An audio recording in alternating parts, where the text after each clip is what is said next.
Hey everyone, this podcast is part of Story Mode, the podcast network of Gamefully Unemployed. You can support us and gain access to other great exclusive podcasts at patreon.com/gamefullyunemployed. That's patreon.com/GAMEFULLY unemployed, which is spelled like it sounds.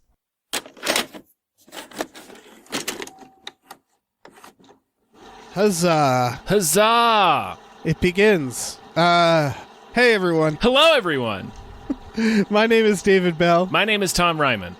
and we just watched The Tomorrow The War. Tomorrower! The Tomorrower. Tom, maybe we just shouldn't have movies. We are fighting a war 30 years in the future. It's a joke. Woo! Folks, this is the new sci-fi July 4th summer blockbuster starring Chris Pratt as Hero McHero, who must save the world from an alien invasion that is every alien invasion you've ever seen in a movie. Yeah, I want to start just by making it. It's on very Amazon clear to Prime this people. weekend. It's on Amazon Prime this weekend. I think Amazon paid a bunch of money to acquire it. Okay, Like, I think this was a Skydance production, if I remember correctly. right. This was supposed to be a big theatrical film, and then the pandemic happened and people were panicking, so I think Amazon bought this after the fact, I believe. Okay, and I just want to make it very clear: it's free on Amazon. That doesn't mean you have to watch it. Well, it's included with Prime. Okay, Yeah. still doesn't mean you have to watch it. I don't want to encourage anybody. Well, it means technically, I want to make that distinction because it means technically it costs you $100 to watch this movie. Really? That's the price of a Prime membership. Oh yeah, this movie with other things. But yes, technically this is a $100 movie. That's a good way of putting it. It's more than that. It's costing time, like your time, that you could watch the new Soderbergh movie. You could watch Fear Street. You could watch a movie you've already seen that's good. Another movie that has Sam Richardson in it that is available on VOD this weekend, Werewolves Within. Yeah. Much better. Yeah. There's a lot of things you could watch that isn't the Tomorrow War. Yeah, that isn't 2.5 hours of the Tomorrow War.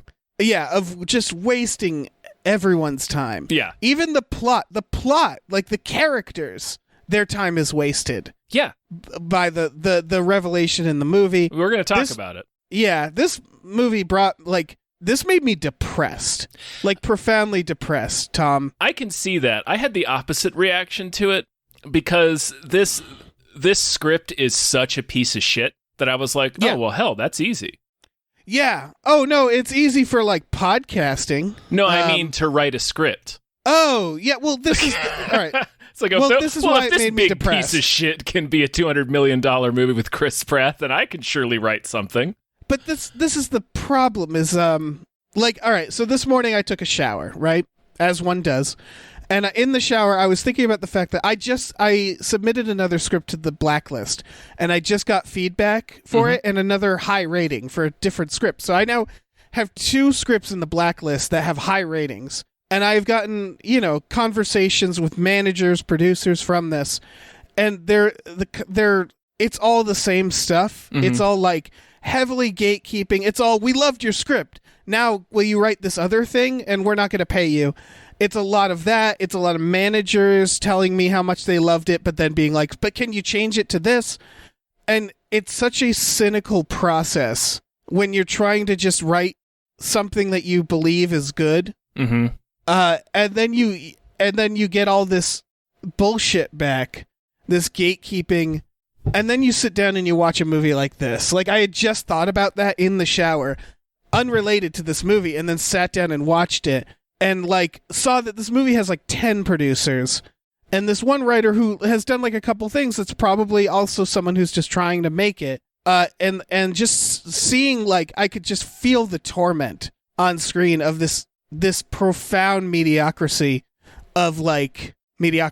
whatever, of this film, of like, they clearly were just putting band-aids on band-aids. Yeah. And like, this writer clearly had so many producers being like, you got to do this and you got to do that. And it definitely all amounts to this just derivative boring, confusing piece of shit that's probably going to make a lot of money. No, I don't know. Or, I don't know. I sincerely doubt it will. How much have you seen about this film? I don't know. Like, It's not getting good reviews. No one's praising it. They're not really marketing it. It's not getting good reviews. Like, it's not gonna do any kind of business. This movie will be forgotten in weeks. Yeah. I don't know that I'm willing to feel that much pity for the writer, because you can feel a lot of notes. Like, there's a lot of moments in the movie where it's not pity. But go on. Yeah, let me finish. Yeah. There's a lot of moments in the movie where, like, you can clearly tell the notes, like when Chris Pratt or Sam Richardson will just pause the film to do a bit right. for like 10 or 15 seconds just to add some jokes to it because they didn't write any. But this movie, the biggest problem with this movie, in addition to just the fact that it is simply a combination of every alien invasion movie you've ever seen, it has no original ideas to it.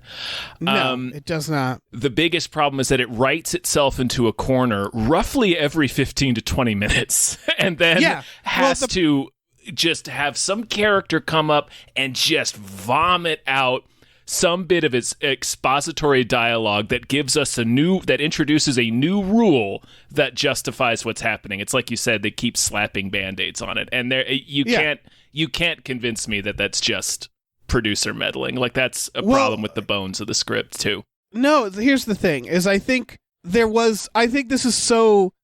Because, again, looking at the writer, I don't know. Maybe this is the writer's brilliant idea, but they're clearly someone who, like, I think this was conceived by, like, a producer coming to them and being like, I want to make an alien movie with time travel or something, and them just finding a writer who is willing to take all the notes and compile them and not complain how incredibly derivative it is. Yeah.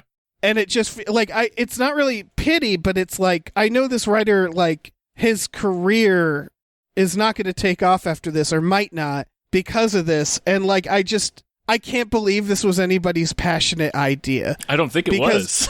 Yeah, it feels like I got notes on a script that I did, which was like, we need, like, every producer, I think, when they're doing scripts like this, they're trying to make it pop out. They're trying to be like, we need something unique, a unique spin, and then they end up making it really dumb. Right. I've had suggestions that were similar to things happening in this movie, where it's like, we need to make it like something unique, so let's cram this like concept into it. And it's like, no, you're making it bad. Yeah. What's unique is just telling a good story that's well made, that people will enjoy. And so this fucking Tomorrow War, it's nothing. It's just a bunch. It's like 19 different concepts pulled from a bunch of different sci-fi and no story. There's no story. Yeah. It's a series of plot devices that they thought would make it pop out. Like, make people go, oh, what a unique film. But it's an absolute fucking mess. Right. It's worse Edge of Tomorrow. Yeah.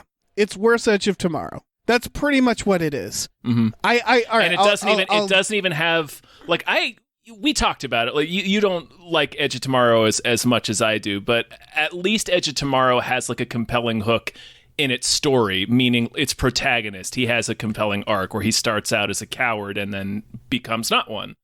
Yeah. At least it has that.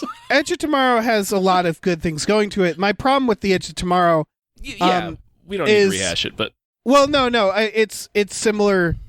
This movie is the same issue times 1,000, which is that if you're going to introduce a sci-fi element like time travel, you have to be clever, and you have to really like play by the rules. Right, you can't change the rules right before the climax to allow your climax to happen. Yeah, it has to make sense, and they're like, when you do time travel, it should mean something. And in this movie, it's meaningless. In fact, all of the second act, which is the largest part of the movie, the Tomorrow War is unnecessary. It doesn't matter. If you recall when we were talking about this at Hypecast, there was that question of like, wait, they can go back in time? Why don't they just stop the war before it starts and like focus on that?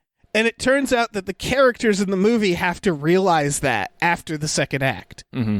and that is so, and it essentially nullifies everything.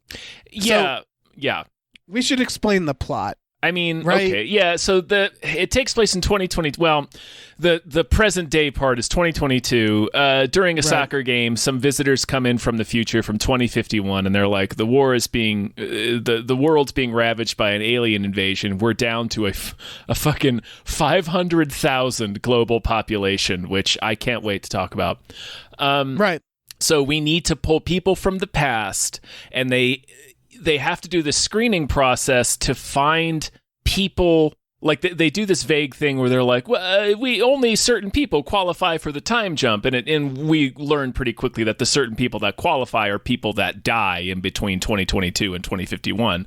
They have to go grab people who die in that middle part so as to not create a paradox. Sure, but. Anyway, so they start sending just loads and loads of randos to the future. It goes on for a while. Old people too, like people who have no business. We're going to talk about that. We're just doing a quick plot rundown. So we have Chris Pratt, who is army man, but also a scientist. He gets sent back because it turns out he's going to die in 7 years. He goes to the future. He meets his daughter there, who has grown up to be also an army man scientist. She is like a fucking impossible biologist and also a military badass because she had two separate 20-year careers. And she has devised this serum from the blood of a queen, because there's a queen, because this is every alien movie ever. Yeah. That will, if they, it's like the virus in War of the Worlds or Independence Day, or there's several movies where you inject them with this thing and it kills them. So she gives it to Chris Pratt to bring back to the present so they can synthesize it, because they don't have the resources anymore to synthesize it in the future. But he gets sent back. When he gets sent back to the past, the time machine breaks, so he can't go back to the future. So in present day, they have to figure out where the aliens land, and it turns out they didn't land. They crashed here like thousands of years ago in the Arctic. They find their spaceship. They go in there. They wind up not using the serum to kill the aliens. They just blow up the ship. And then they kill the queen, and the world is saved. Yep. They use the serum to kill the queen because there was a producer note, I'm sure, that said, like, well, we need use a villain. The serum. Yeah, we need a villain, and the serum has to have some. Somebody noticed. Somebody noticed that the serum winds up not mattering whatsoever, but they didn't notice it enough to actually fix that problem. Right, and this is what I mean of like this is where it stinks of producer notes, because you get a note like that, and the proper thing to do is to tear it all down and start over.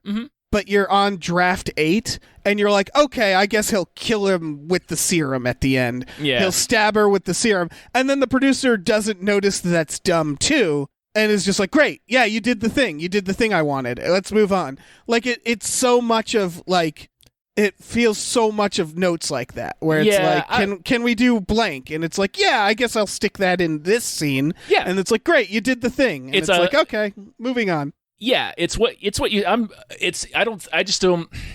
don't think this movie should depress you, because you mentioned a few minutes ago, this wasn't anybody's vision. Like, nobody sat down and pitched this and then it was ruined this was a movie written by committee. Like, I should explain. It's so clear that it was written by committee.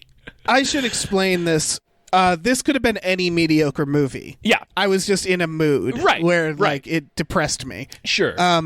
It's just like it represented something I was already thinking about at the time. I just don't want you to be sad, Dave. I know. This movie was a piece of shit from Jump Street. But it's one of those movies that makes you go like, why am I even doing this? You know, like, what's the point? Yeah. Like, this is such look at all the other mediocre bullshit. Look at all the other cool stuff that's coming out. It's, it's just this big old stinky piece of shit is I'm probably ruining movies. Ruining movies. Yeah, I'm going to watch a good movie later to not be depressed, but right now, god damn it. Yeah, this is a big old stinky piece of shit. Yeah, so what we're saying here is that the way they figure out where the aliens landed is they analyze like a piece of the alien. Mm-hmm. And what that all means is that, again, it never occurs to them. They come back in time and they're like, so our plan is to recruit you and bring you in the future to fight. And it's like, they try to do the thing where it's like someone goes, why don't we go back in time earlier in the war? And they're like, we can't do that because of this arbitrary rule that doesn't make sense. They have something called the raft. They don't explain it well. It's the quantum leap rule. I think it's actually based on this because there's a million different theories about how time travel might work. And Yes. it's like the rule here is they can only go back. They can only travel between two fixed points, and the points Right, remain fixed no matter what. The problem is that the fixed points are broad because they're not traveling between two fixed points. They're traveling between spans of weeks and months. Yeah. That's first of all the problem. They say something like it doesn't work both ways. It's like, really? Because you guys keep coming back and forth. They also have armbands that after 7 days automatically send them back in time. So it's that thing where they want to have it both ways. Yeah. Where they're like, no, it can only exist when the raft exists. And it's like, but doesn't the raft exist for a while? And like you built a second raft here. So couldn't you go back for as long as that second raft exists? Assuming that second raft exists well into the war, you know what I mean? Yeah, no, they don't. It's nonsense. No, it's complete gibberish because there isn't a second raft. They don't build anything in the present. So there's no reason why the time machine in the future can only send people back to transfer people back and forth to some point. I don't like right.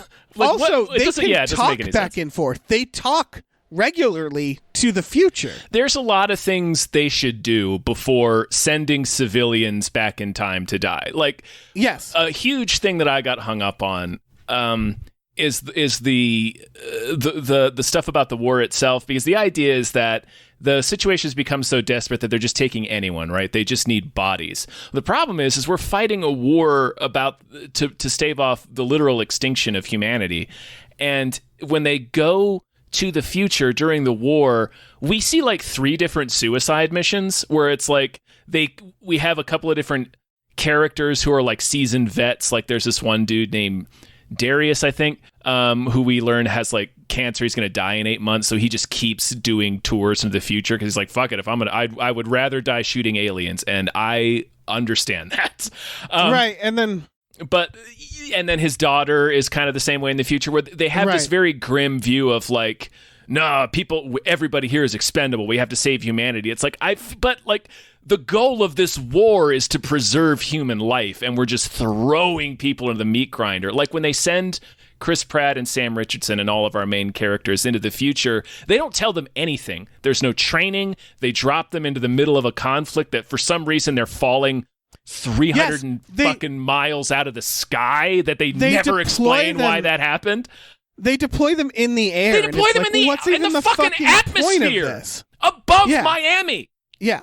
They have one line. A technician goes, "Oh, we should figure out what went wrong there," and then they move on. We never address it because it just stinks of producer notes. Yeah, there's so the many. Opening of this movie, it opens with that, right? And I could just see the producer note going, "People are going to be bored. Let's open with an action scene. Can we open with a flashback?" Yeah.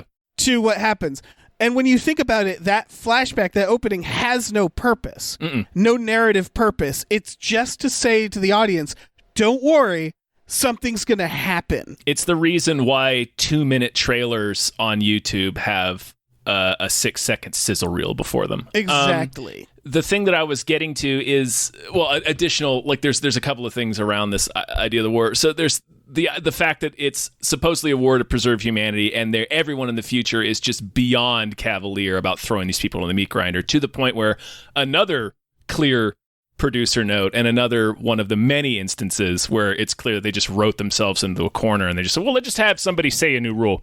The aliens are fucking invincible when they land, and then Darius, or I think that was his name, it's Darius or Dario. Anyway, he literally does the slide shotgun Yeah. from Call of Duty to take one out, and then he turns to the rest of the team and he's like, "You got to shoot him in the throat or the body. Those are their weak points." I'm like, could you have taken 3 seconds to tell people this before you sent them to the fucking future war? Tell them where to shoot the monsters. Also, the monsters are just completely bestial. They're just another iteration of the aliens from Aliens. They had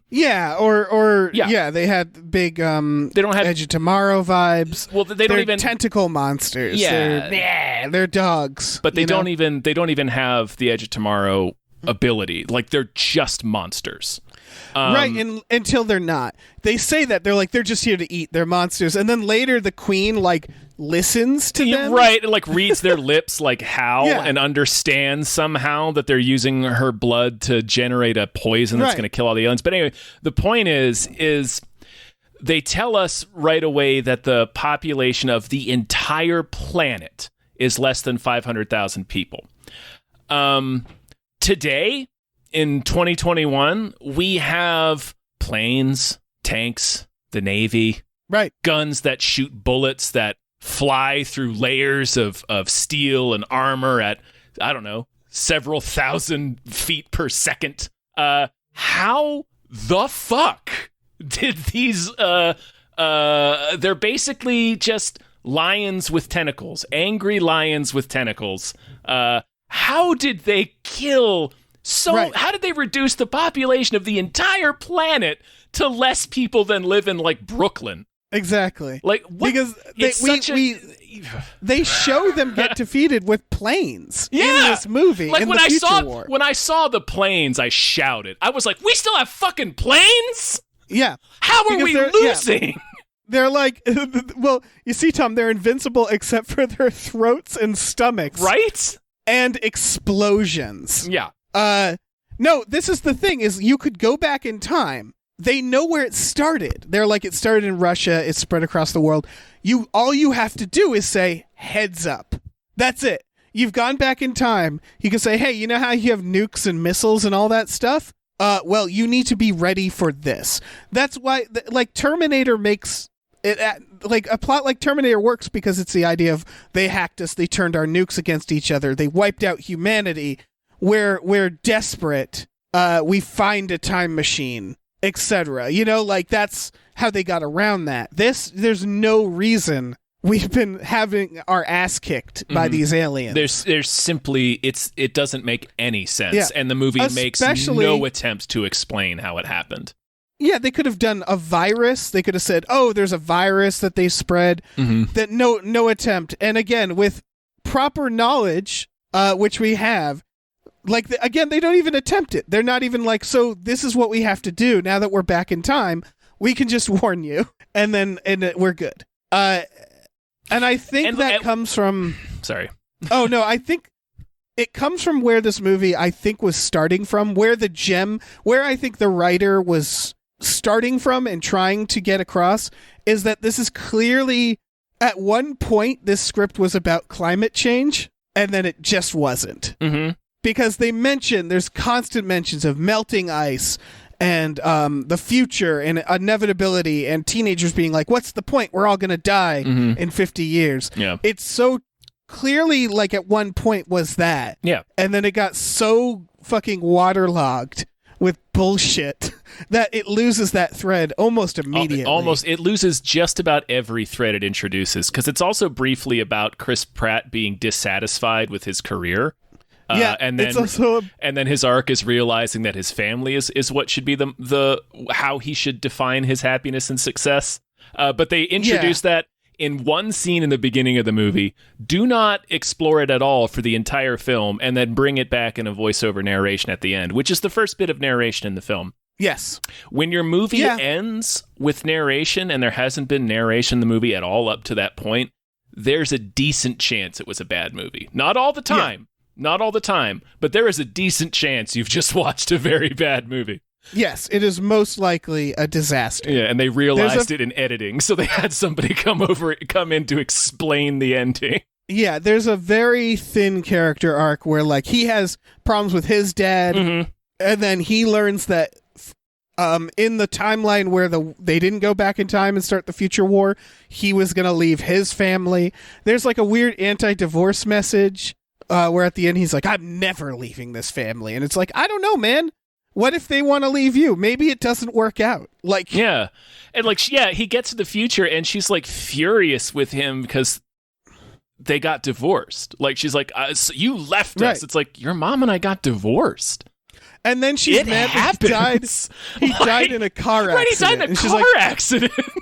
and she doesn't like, if it was like drunk driving or something, okay, Right. sure. But they don't No, do that. no, It's he just, has- you got in a car accident. How dare you? He literally has no flaws. They were so scared to give him a Yeah. flaw that they have to have his daughter's issue with him be like, it doesn't make sense. Like, you would It's nonsense. like, I could forgive, it would be perfectly understandable if when the first time they actually talk about it, she kind of, lets him have it a little bit, because it's the first time she's seen him since she watched him die in a hospital bed when she was a teenager. So she's had all this Right. pent up resentment and stuff she's always wanted to say to him for the past several decades. Yeah, there's a scene where that comes out, but like, they have it be like, it's supposed to be this thing like he has to fix. It's so weird because they were just scared to give him any kind of flaw. So they have the big issue be that they got divorced, and it's like,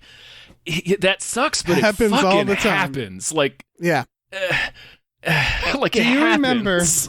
Like, All right, more character stuff. Do you remember the his advice, which is like work propaganda, where he says, "You know how you succeed. You know how I'm going to get ahead. I will do what no one else is willing to do." Which to me was like, ugh, Yep, like that's, that. yeah. It stunk of like, oh, you mean like do work unpaid? yeah, work for free. That's not what success is. It's not doing what other people aren't willing to do. That's actually a really toxic message. It's a very of how to toxic succeed. message, and that's It's like, no. not for nothing that it's an Amazon film. Yeah. And so what is funniest about that is they try to bring it back at the end, and she's like, Dad, I need you to bring this cure back in time because I need you to do the thing no one else is willing to do. And I was like, wait, why is no one else willing to do that? No one else is willing to take the alien killing poison back in time to manufacture it and win the war? I think a lot of people, you didn't, because she's like, I brought you, because the idea is she brings him specifically. Yeah. And it's because he's told her that. That's her reason. And it's like, the fuck? Well, you traumatized your young self, and also, she doesn't just bring him to the future, but she brings him immediately into a war zone. She doesn't, that's the other thing, is that what we learn is that she wanted she her drops dad. him out of the sky above Exactly. Miami. And it's like, what if he died? There was like a extreme, like, if you needed him specifically, you're a colonel, just say, bring him here to the base. Mm-hmm. You don't have to bring him into a fucking war zone and have him. But again, it's a producer being like, let's have an action scene. Yeah. And it's like, all right, like, it's all nonsense. An additional thing there, it's again, this movie constantly writes itself into corners. Like, I'm not exaggerating. It's like every 15 or 20 minutes. In addition to the serum not mattering because they just blow the alien hive up at the end, her reasoning for needing him specifically and sending this, it doesn't make sense, because what she says, I believe, is something to, it's like, they have a scene where Chris Pratt is upset about the mission she gives him, because she's like, okay, you have to take this serum back to your time and synthesize it there because we don't have the resources to do it, and then you're going to send it to the future so we can kill the aliens. And like, but that'll mean you won't exist. And she's like, yeah.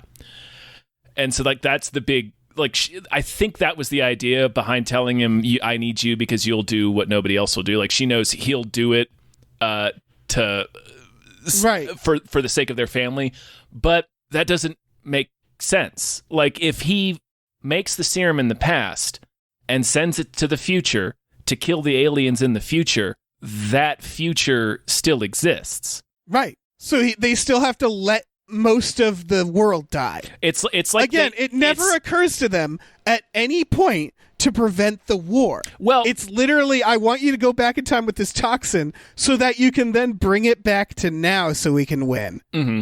And you're right. The future would then still exist. It still exists. So it doesn't do the thing. Yeah, but everybody talks as if they're gonna, and they do. Yeah, if you kill, there's still everybody's talking about like you're gonna stop this war before it happens. It's like no, it's still gonna happen. Like yeah, you're talking about ending the war in the future. Yeah, ending the war in the future. So it's all still gonna happen.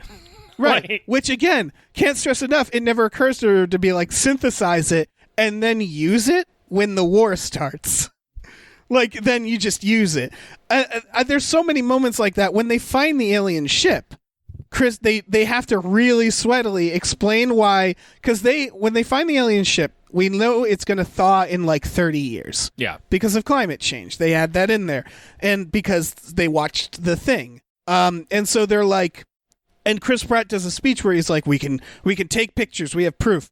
We can go back, show it to the government, because the government didn't believe them for some reason. For some fucking reason. The government, he's like, I'm from the future. It's to explain why the government doesn't send like a huge team, a huge operation. It had to be our core main characters.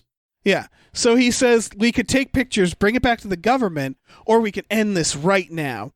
And all I was thinking is like, no, bring it back to the government. You have 30 years. Yeah, like bring it back to the government. We're already at the point where we're fucking nuke it from orbit. Like it's like Siberia. No one's there. There's a single alien ship with all the things in it. Just say, okay, we're gonna come back. We don't need the fucking toxin. We just need to blow up this ship. Yeah, we can do it from the goddamn sky. We can do it with a drone. They could have gone in there. Yeah, we have drones now. We do so much with drones. Like, why aren't we using drones in 2051? Yeah. It's just the fact that it's like they have a guy that doesn't believe them, and it's like we're in a world that's already reached the point of a global draft, sending people to the future. Why the fuck wouldn't they believe him? Also, they almost fail doing it themselves, and almost prematurely cause it to happen. Yeah, it's so much easier to just send a small team in a helicopter, come down, put a bomb on the ship, and leave. Yep. That's all they had to do. They didn't even need to fuck with the serum, because fucking with the serum is what almost ruins it all. It wakes the aliens up. They could have walked in there and just be throwing bricks of C4 around like Easter eggs, and then just leave. Yeah. And ultimately, that's what they do. Mm-hmm. They just blow up the ship because that's all you need. The serum does not matter. Because it's again, matter. It's X needs to happen, so we have to have a character say some sweaty dialogue to explain it, and it never adds up. Nope. It is such a bad movie. This movie took me 3 hours to watch because I kept losing interest so hard that I would just miss 5 minutes, so I'd have to keep rewinding it. Yeah, I want to shout out, I guess, a couple, good things, and that's very fleeting. I thought the alien design was good. I thought they looked good. I think they look derivative, but the first time they see him in the stairwell, okay, you know what? I'll say it this way. That one stairwell scene was the only part that I was like, this is well done. The alien reveal was good. The alien reveal and then them coming down the stairs, I thought was good. Everything else is bad. Yeah, the action is bad. Yeah. The CGI is, it's all. The effects don't. You've seen it a million times. Yeah, the effects look fine. Like the aliens look good. It's just I disagree with the quality. I think the design is stupid and derivative to the point I am so sick of seeing this kind of alien. Yeah, I more mean like in a vacuum of like they looked like the CGI basically the creature effects looked good. The effects look good. Yeah. Yeah. But yeah, it's and the monsters and they're legitimately scary in a few scenes. Like they fuck people up in this movie. It's PG-13, but people get fucked up. But there's no action the action is dull and big and CG. It's the cruise ship crashing into the thing, and it all looks fake because it's shot bad. It's shot in a way that like it's just you don't believe it or you don't feel impacted by it for the most part. There's no so dumb it's good moments. There's no like Deep Blue Sea, stuff. The jokes are forced. there's no reason to watch this movie. Right, they're funny in a vacuum, but they don't make any sense. Like when Chris Pratt starts riffing on the chair he's being strapped in for his test, it's like his character has not been like this at all up to this point. It feels like they didn't write him in. Yeah. And they just started rolling, and they're like, oh, and could you do some jokes right here? Just do some jokes. Yeah. And it's like by jokes, they just sort of like observe things. Yeah, I mentioned that earlier. Yeah. But yeah, it's and because it's not written, it's more out of character for Chris Pratt. It's pretty in line with Sam Richardson's character, although it dips out of it, like with the gun bit, even though that was a funny bit. Right. Yeah, it just when you there's pluses and minuses to having when you hire funny people, because there's funny people in this movie, having them riff because it's not scripted, so it can be completely out of character.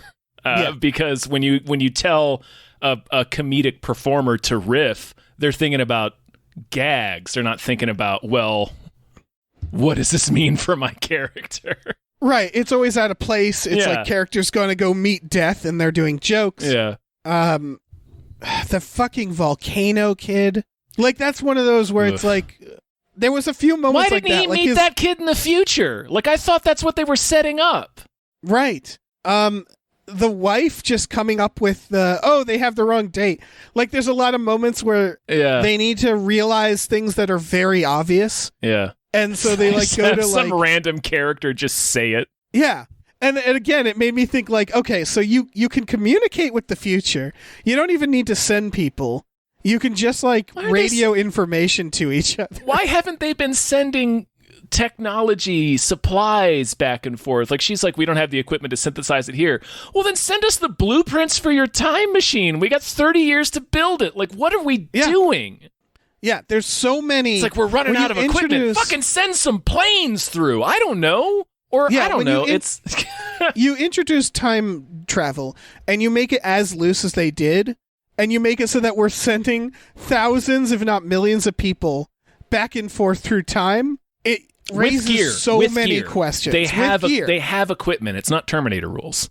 No, it's not Terminator rules. You raise so many questions that you can't answer. Mm-hmm. And they try to yada yada, and it's like, I'm sorry. You just, like, no amount of jokey responses or like technical jargon is going to fix this. It's broken. Your premise is broken from the start. Mm-hmm. Unless you add, again, Terminator. It's like, oh, it's just one person and the fucking time travel machine doesn't. It's a desperate act. It's not something we're doing regularly. It's why the later Terminators fall apart, because it's like, oh, we're just sending people to and from time now. Everybody has a time machine suddenly. Yeah. It's not clever. There's nothing clever here. Everything about this movie is derivative. It's a bunch of concepts from every successful or popular science fiction movie, alien invasion movie, the past couple of decades. Like, it's got Independence Day in there. It's got Edge of Tomorrow in there. Edge of Tomorrow had rules. It said, okay, only certain people experience this. Mm-hmm. And if blank happens, you can't. There's stakes. Rules. Yeah. And they have to be rules that limit the characters, because otherwise, this movie should have been 5 minutes. It's one of those where it's like the answers are so obvious, and not in a way where it's like when you watch the movie several times, you're like, oh, wait a second. It's not that. It's so obvious from the start that it's just so broken and frustrating. Yeah. Because they spent so much money on it. Yeah. This is a very expensive movie. Yeah. And it all comes down to this script is terrible. Yeah. It has very, very bad script. Yeah. It has a perfectly fine cast. You got J.K. Simmons all swole up. Yep. Like, you'd think that'd be enough to carry this movie. But they use him twice. He's barely in the movie. You got Sam Richardson and that guy's name, who I keep forgetting, Darius or Dario. They disappear for about an hour and then come back for the finale. I wasn't sure we were going to see them again, because they set up all this character stuff, then they just vanish. And then they vanish. Yeah, we do not see them for like an hour. Yeah. It's like, why did we even have them? Yeah. And then it's, because of the end. Yeah, we had to have them for the finale. Yeah. And of course, they make it so that we don't have to feel bad they die, the ones who die, because it's like, they were going to die anyway. He had cancer. Like, there's so many moments like that where it's like, obviously he's going to die heroic. They're so, because they do the thing where they set up at the beginning where it's like all the setups are so sweaty where he's like, I got nothing to live for. And it's like, okay, you're going to sacrifice yourself. Volcano Kid's like, I just want to talk about volcanoes. And it's like, okay, you're going to come in later, doing volcano stuff. There's no reason to put it in otherwise. It's all so telegraphed. And I really can't stress enough, none of this would matter if, like, I think none of this would matter if the characters and the action was charismatic and good. Yeah. You know what I mean? Yeah. Where it's like, it's not dumb enough. Well, you know what I mean? Yeah, it's still possible. I mean, it doesn't have anything. Like, even if even if you can't follow your own rules, you could still, like, salvage a story by having a compelling character or some, like a story, but there's no story here either. So there's just nothing for anybody to latch on to. I guess what I mean is, like, in Deep Blue Sea, there's no reason to be studying those fucking sharks in the middle of the ocean. You bring them to dry land. Mm-hmm. You bring them to an aquarium and you study them. It's the foundation of Deep Blue Sea is dumb. She's making brains of sharks bigger to study Alzheimer's. It's dumb. It's weird. But, like, the movie is so charismatic and so silly that it doesn't matter. You're not watching it for that reason. This starts from a very dumb premise, and what it needed was, like, lean into it. Have dinosaurs. Like, who gives a fuck? You're starting with a stupid premise, and instead they try to make it serious and gritty. And it could have been serious and gritty, but they just didn't. Like, they fucked every single thing up. Yeah. Yeah. And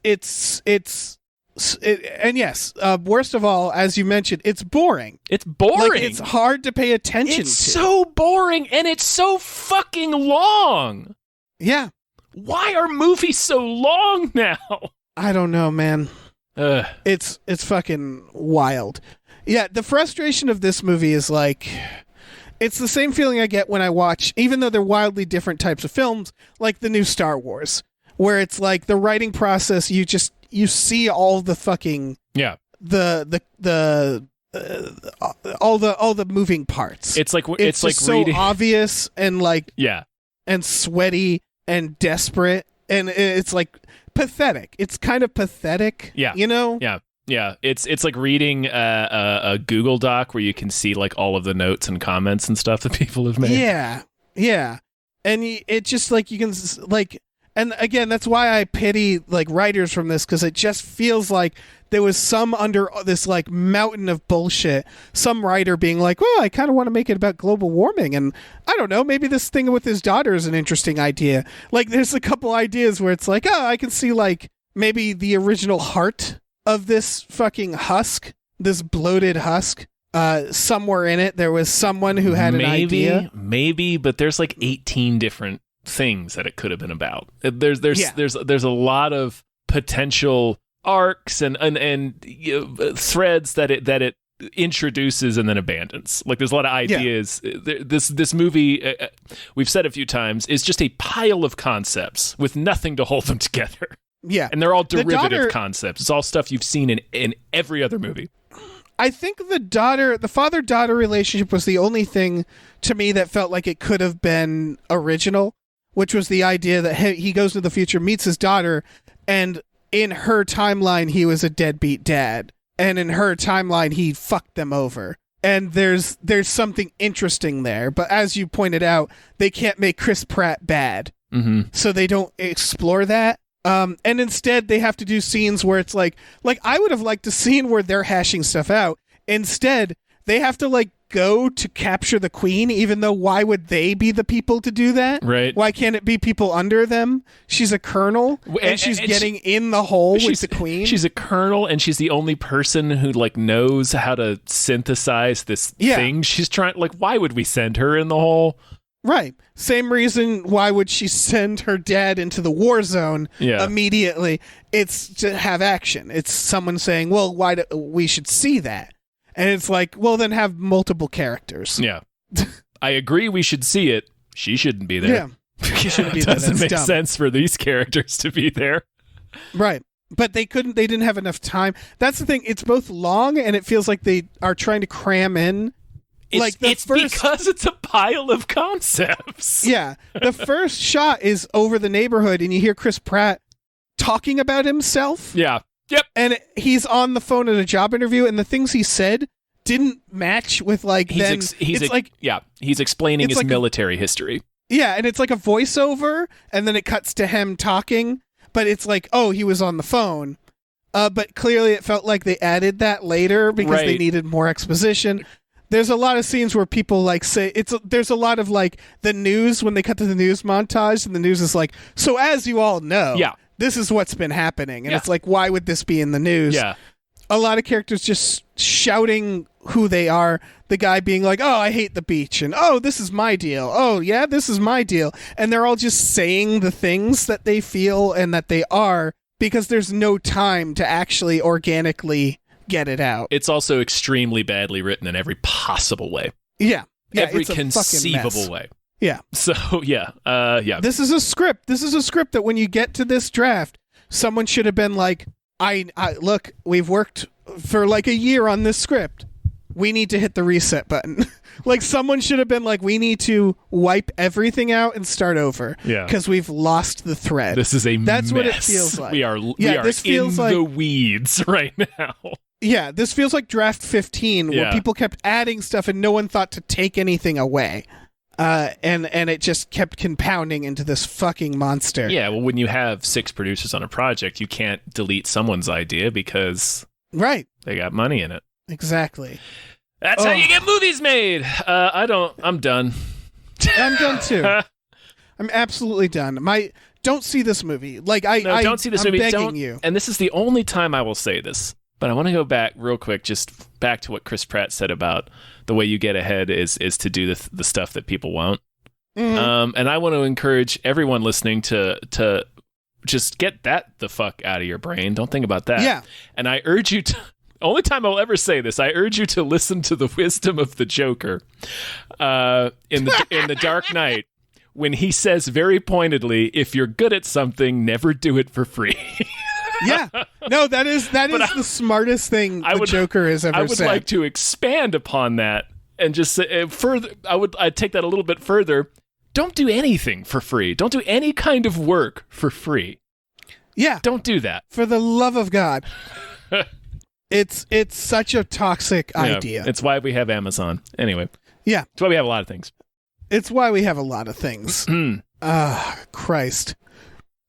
All right. What are we doing? We plug our Patreon. Uh-huh.